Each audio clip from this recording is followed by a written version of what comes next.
Sorry, you need some audio. There you go, you should be able to hear us now. I was tinkering with stuff today. I was messing around a little bit, that's what I get. So if something goes wrong, it's all my fault.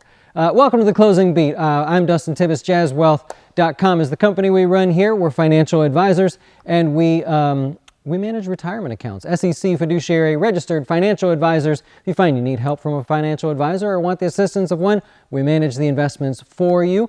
We have our own portfolios right on our website, and this is just sort of a daily kind of video that we do to help you understand what the markets did for the day. We are not active investors, but we realize that some of you are, and I sort of like keeping up with the day-to-day, so we like to share this with you. I hope you enjoy it. If so, maybe you'll hit the subscribe button. Well, we got some bad news today. The stock market was higher, and you go, well, why is that bad news? That sounds like a good thing.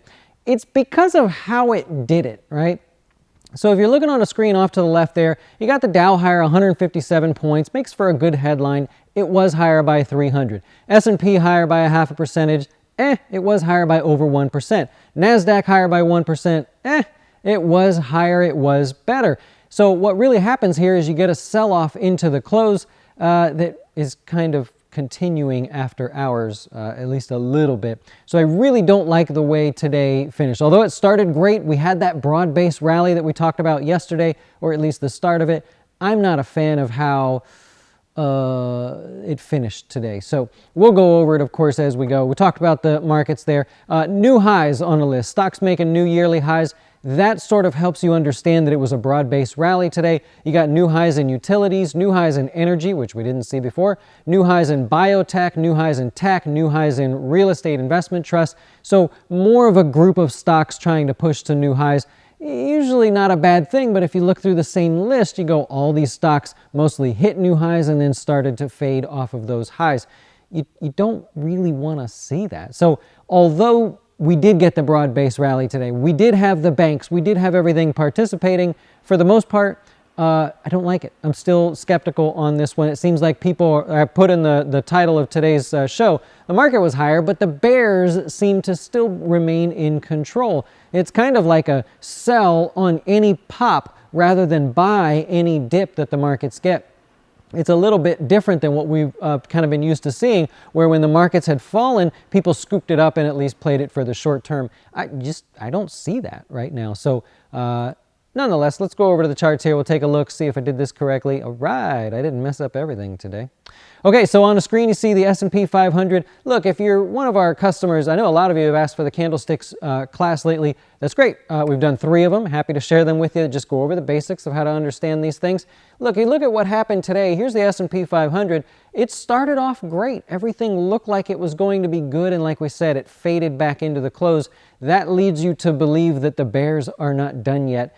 So be very careful out there while things sort of are misleading today. The Nasdaq 100 did very similar. You can see the sort of performance there. I just feel like it sort of hints at lower prices. The Russell 2000 actually participated today, which we haven't been getting a lot of, and that has also sort of given back most of the day's gains. You just don't like to see that there. Again, today's attempt by the bulls was more broad-based. So somebody or some group of people out there had determined that this was a decent spot to try to start buying into the markets, and so far they haven't proven to be too successful. If we go through the different sectors today, like I said, we had banks, we had semiconductors, little boosts in there. You got the news out of China that they were going to start working with us a little bit more and allow more foreign companies into China to do business there. You got 1.5% on semiconductors, about 0.5% on banks, although I'll keep the same comments that I had yesterday. What's going on? Like, why can't we come off these lows? Not a good sign if you're trying to pick a bottom there. So I would say continue to be careful. Sector-wise, you got a lot of different things going on here. Broad-based, right? So we had oil participating today with 2% gain, emerging markets, 1.5%, semiconductors we talked about, home builders looking good, regional banks, nice little, 1.25% pop off that. Communication services up 1%, consumer discretionary up 1%, metals and mining up 1%, retail up 1%, healthcare almost 1%, financials, you get what I'm saying here, oil service stocks, energy, and so on, all basically about 1% on the day, give or take a fraction of a percent there.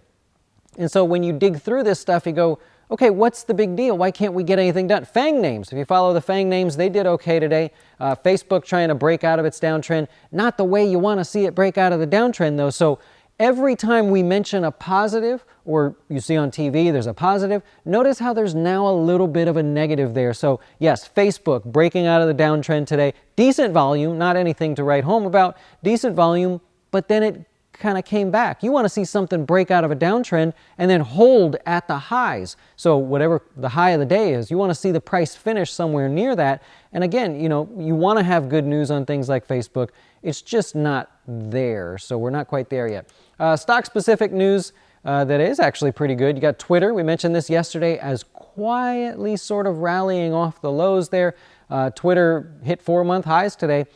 Continues to sort of push back through, that pattern. There's a lot of resistance right here that we pushed through today. Now 10% higher in just the last 5 days. Actually a little bit higher than that now, thanks to the way it finished. Verizon in the news, it took the day off. About a 2.75% decline today. Downgraded by Morgan Stanley. And the idea behind it was they said, look, we're not mad at Verizon. They don't have bad things to say about Verizon. What they're frustrated, or what they're saying is, basically, the stock has outperformed. Look at this chart of Verizon relative to the market. Verizon's outperformed. It's done a great job. And so Morgan Stanley downgraded the stock, just saying that it's fairly valued at this price. They have problems believing it's going to continue to move higher. So that's the kind of downgrade you want to get. Like if you're Verizon and Morgan Stanley downgrades you like that, you go, okay, cool, we can handle that. Dave & Buster's, if you happen to know what they do, that's the massively large arcade center with food and everything. And they lost about 8% on the day today. It was down over 10% at one point. Company beat on earnings, beat on revenue, but 2019, they said basically not going to look too good for us. They're already forecasting into the future. eBay was in the news, downgraded today. It didn't fare too bad, actually pretty much flat. Morgan Stanley went on sort of a downgrade spree today. Lots of names were downgraded by Morgan Stanley. They lowered their price target to $33 from $55. So think of that. Look, 55 is up here, right? Way up off the charts. So think of them lowering their price target by 40% as them just saying, hey, we got that one wrong. They were thinking 55. Now they're like, well, that target's way too high. We got to bring it more back into perspective here. And they picked 33 because if this just breaks out of the downtrend and even gets back to the 200-day moving average, of course, then it looks like they got that one right. So sort of crafty there. If you're an analyst, they play some cool games. American Eagle, stock was up 3% today. Earnings beat, revenue was a little bit of a miss. Overall, I mean, store sales were a little bit under what everybody was expecting as well. Pretty much stayed negative most of the day and then got a little rally there towards the close. Under Armour, if you follow along them, they did their investor day today. Not really anything bad to say, it just wasn't exciting. If you follow the sort of comments about their growth, moving some of their production out of China, the overall effort to get more growth here in the U.S., it just came in less than everybody was expecting, right? They just didn't wow everybody. And when you have an investor meeting and people are expecting a lot of great talk and you don't give it to them, it's kind of like when Apple does that. You know how Apple sells off on the announcement of their events because we already all know we were expecting them to surprise with something. They never do, really, and so the stock always sells off. That's kind of what happened today with Under Armour. Not really anything bad to say about the company. They're doing great as far as performance this year, but today, lost 9%, so that happens. Lastly, if you're interested in IPOs, 10-cent music, symbol's TME, if you want to look at it. They finished right at 14 on the day. They priced their IPO at 13, which was at the low end of their range. If you follow IPOs, remember, they previously delayed it, if you follow this sort of thing. They delayed the IPO. They finally got it out there, raised $1.1 billion. That is officially, with a $21.3 billion market cap, officially the second largest Chinese IPO since Alibaba. Alibaba's the only one to beat it. And if you like IPOs, next year should be an exciting one for you. As far as headline IPOs, like every week there's 3, 4, 5 IPOs that come out. There was like 6 this week. But headline IPOs is what people like. You got Uber, you got Lyft, Airbnb, Slack. Those are all going to be coming out as some of the bigger name IPOs next week, or next year, sorry. So if you like that sort of thing, we'll try to keep up with it there for you. So bottom line is, if we take today and we just summarize it, we go bullish day, right? Okay, we're going to see a little pop in all of our account values. For the most part, everything looks okay. Broad-based rally, so whether you're participating in one area or multiple areas, you should see a little bit of a pop. However, you're not convinced that this is any kind of a bottom. It is just not, it doesn't have that aggressiveness. Now, if that changes, of course, we'll let you know, but I just don't feel it, right? I would not be shocked if we wake up tomorrow and we're down, 14 or 15 on the S&P, 120 on the Dow. It just wouldn't shock me. It would seem like we could have done that today if the clock didn't stop. Thanks, Irish. Love it, man. Saw your Instagram, how this background is out in just a hollow shell. You talking to me? Yeah, the markets are a little bit, saying that they're unstable is a fair word. Yep. David says, just pick one, man. Up or down, I don't care. I'm with you. I honestly don't care if we start a downtrend. If you're young enough, obviously you can handle a downtrend. Just do it. Just get it over with. All right. David, any real difference between holding an ETF of every sector of an index or just buying an ETF in the entire said sector or index?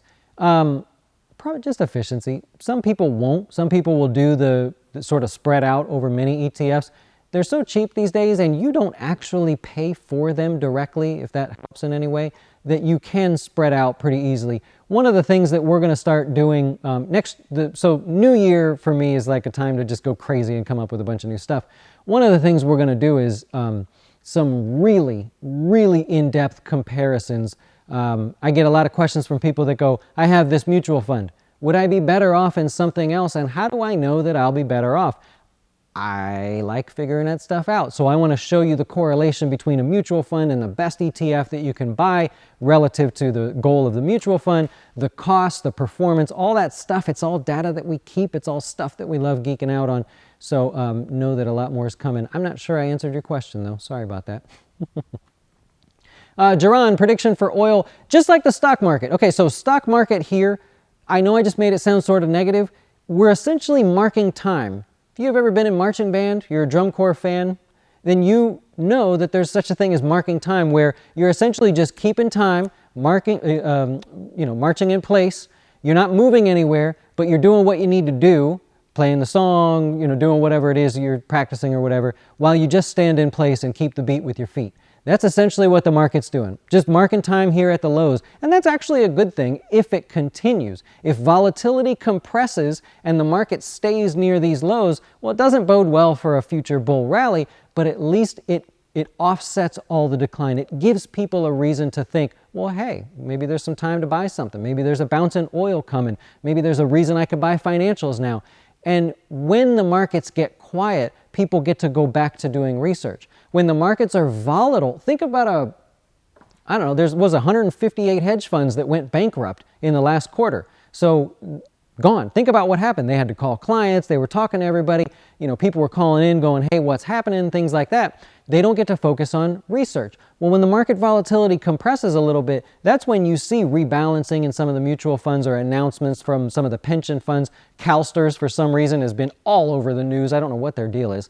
But you start hearing about the things that they're doing because they have time to do it. They don't have people, sort of calling nonstop and asking questions. So marking time, to make a long story short, is always a good thing because it allows people to then formulate their next big move. And if the next big move is down, okay, so be it. If the next big move is up, well, it gives people time, a chance to figure that out and adjust. So as far as the market goes, Jaron, basically, I was trying to say, I'm all over the place. I was trying to say for oil, same thing. It's just marking time. We've got all the major catalysts out of the way as far as OPEC productions. We don't really have the details you'd probably like to see there. But for now, people are just waiting on what could be the next week's oil production numbers, things that just sort of get it moving again as we understand supply and demand a little bit better. So marking time is the short way to think about it. Do you think people have already harvested their losses? Sure feels that way. At least the quant funds, if they have anything to do there, yeah, that's something you want to take a look at. I was hoping to do a dojo video this week on making year-end tax preparations as far as those of you that have individual accounts. Look, Robinhood, what was it, last quarter? Robinhood opened 1.2 million accounts in a month. In 1 month, they opened that many accounts. I can guarantee you that half of those people don't know the tax positioning that they probably should do or that they need before the end of the year. So I'm hoping to cover some of that stuff for you before we get there. What do you think about Micron? So Micron, yeah, unfortunately not. I mean, it's trying to work its way out of the downtrend. And AMD has basically just been sideways, if you happen to look at a chart of that one. The chip makers, as far as the popular chip stocks, really need China. We really need to sort of solidify this China thing. So we got the 90-day window for them to work out a deal. I think it'll probably be extended, in my opinion. So there's just not a lot you can... Like, think about people that, should I invest in chips? 50% of each one of these chip makers has business in China. Well, we don't know what's going to happen, so most people say, I'm not going to touch it. You can see in AMD and Micron, people just going, I'm out. Volume's lower. People were just backing off, saying it's just not interesting to me. Why walk into a new unknown news event with, invest with your money? You love the hoodie. I'm tired of wearing the hoodie, man. It's freezing down here. I can't wait for it to warm up. What happens in the market if the government shuts down? All that creates short-term volatility. So as of December 21st, right, we could get a Christmas time government shutdown. If you're following along, Trump said basically, give me some money to fund the border wall or I will shut the government down. He's actually on record saying that. And he said, I'll take the blame for it. So very likely government employees get a nice Christmas break and maybe a little bit longer if they don't solve this problem. It will cause volatility, by the way, in the stock market. At least it has the last couple times. Yep. You guys in the hoodie, man. You're killing me. How much of a broad-based rally in one day? It's not about how much, really. Like, today was good enough. Today before noon was good enough. To me, if we would have held there, you now force people that are bearish to second guess what they were going to do. You got people that want to short this low here or bet on the markets moving lower, and if you finish near the highs of the session, it makes people question the strength of the bears. Because we didn't do that, today is just not the day, right? So if tomorrow for some reason we finish near the highs, think about what happens. You have all these days between weekdays and days that started strong and finished weak. If you can finish near highs, up 1% tomorrow or so, you now start to get more people to believe, oh, here we go. Here it is. This is the bounce I've been waiting for. Right now, you're not fooling anybody. So it's not so much about the gain, but how it finishes. And we almost did it today. Look at the chart off here to your right. All the way up till just past lunchtime, we were sitting at highs. Beautiful. If we would have closed right there, you now have a different narrative on financial media. You have different narratives on blogs, and financial analysts would have thought of things a little differently, at least in the short term. And so that's it.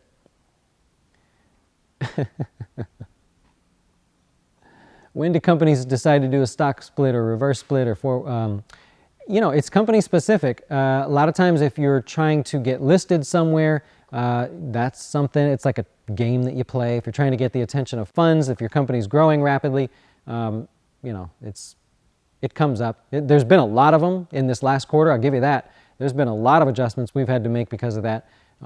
So maybe there's some sort of year-end tax benefit that I'm not aware of for corporations to do that, public companies.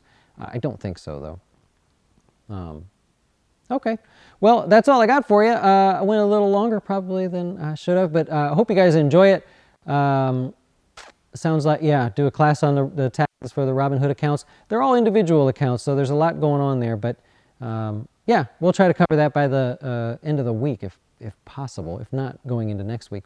Anyways, thank you guys so much for watching. I really appreciate it. You joining us here, hanging out. I know you probably have better things to do than hear about the stock market, but we try to do our best here and give you kind of a quicker snapshot. Now you know what might happen tomorrow as far as what to expect. If you wake up and the markets are lower, you can kind of go, all right, it's sort of expected.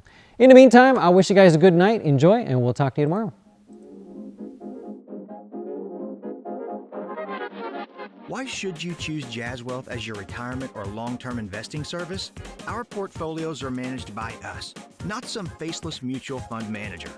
Our private classes will teach you everything about investing and getting your dough straight. Best of all, our fiduciary standard means your best interest comes before ours.